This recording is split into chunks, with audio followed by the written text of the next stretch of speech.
Hi there, Phil Simborg, and with another position in my series called How to Learn, because really that's what these kinds of positions are very good for.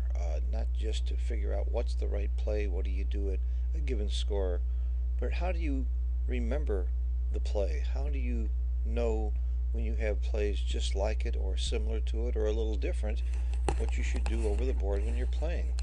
Uh, it's one thing to memorize a position, and some people I understand are capable of doing just that. They learn the game by memorizing lots and lots of positions, and it certainly does help. But you're likely to not be in this exact position for 10 years. You might be very often be in positions that are similar. So first I study the position and try and figure out the features of this position to figure out what to do. And then I figure out, after I see the answer, why that answer is right, because extreme gammon unfortunately doesn't scream at you and say, do this, idiot, because if you do that you're going to get hit too much or whatever. So you have to sort of come up with a story or the words on your own, and the stories are what I remember most. Give myself a story about each position, and then change the position and see what works. Well, first of all, let me just be quiet and see how you would play 5-1 here. Red is holding the 2 cube, and the score is 11 away, 11 away, and red to play 5-1. White has 7 checkers off.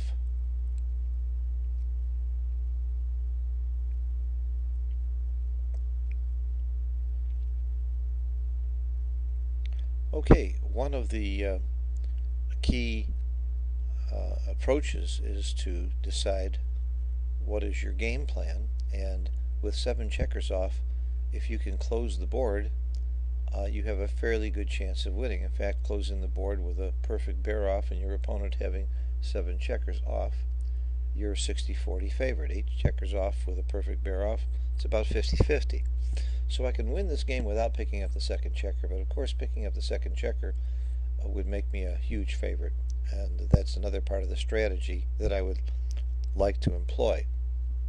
So that screams for hitting, playing 3-2 to hit, because if you get hit back, maybe you can pick up the second checker.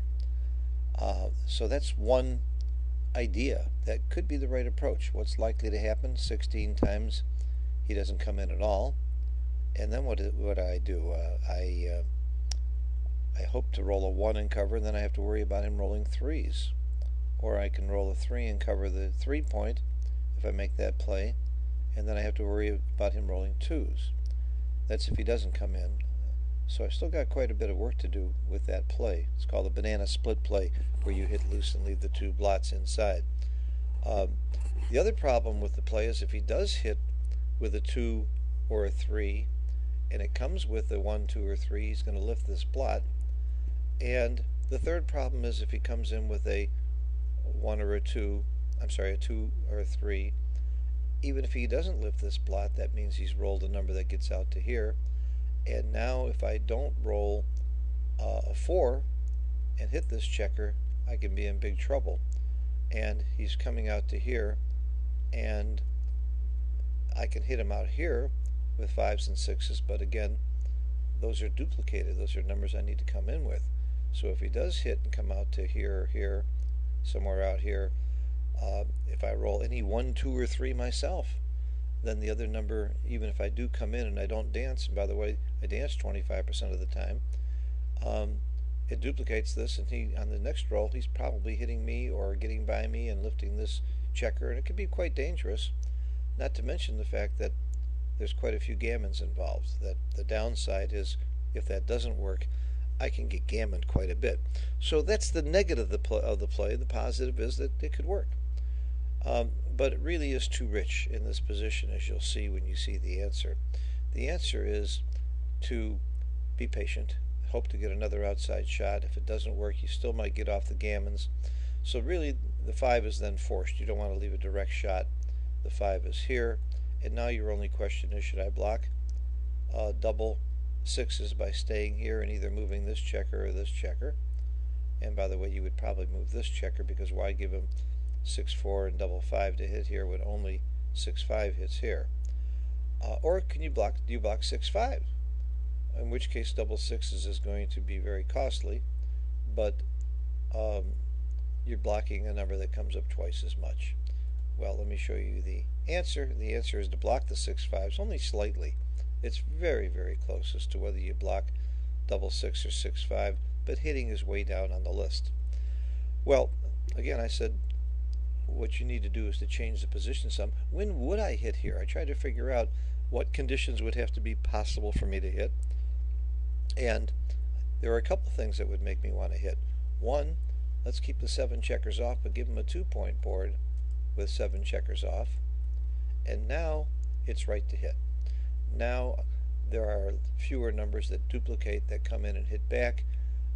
Now I need to act more quickly to get this checker, but that's because he's got a little bit better bear off. That's not a big factor. Really, the big factor is that I have so many more numbers that come in and hit back, even if he does escape, that it's worth it to hit. Let's take a look.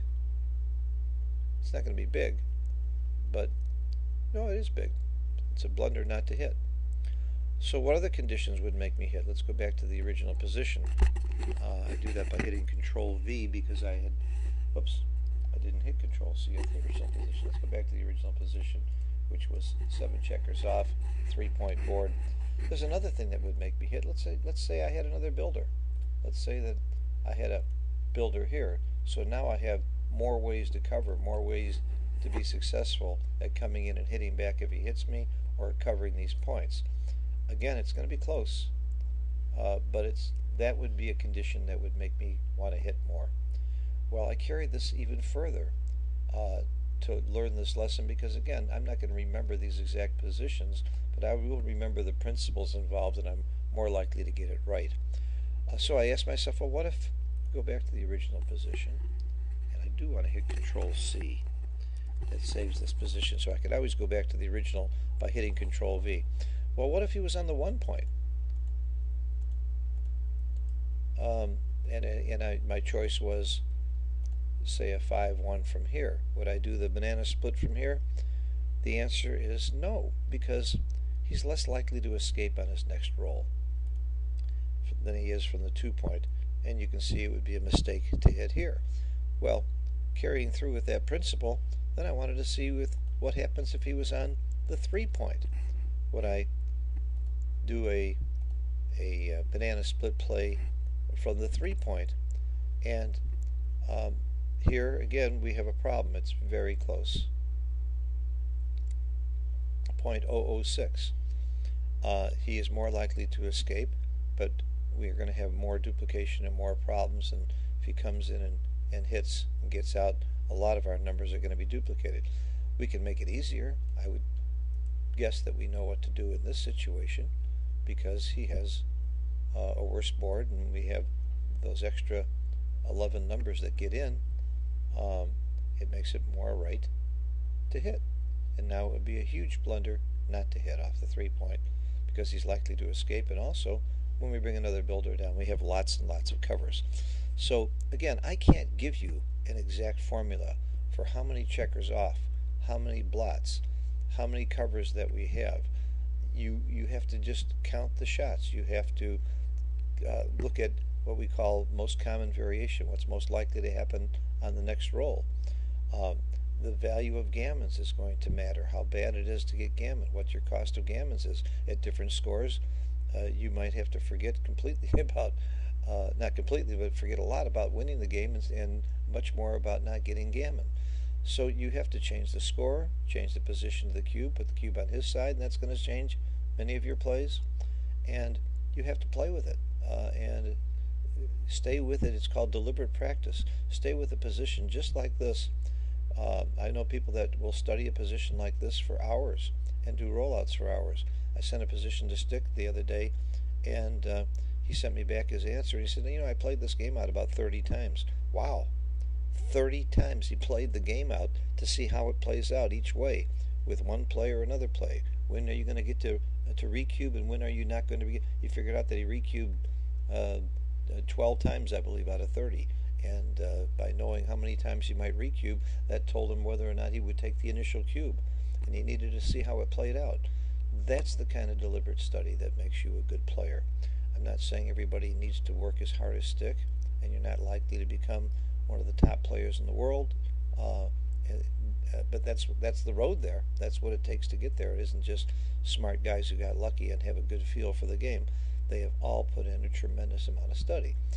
But I tell my students, you don't have to be the best player in the world. To get pretty good, you need to understand a position.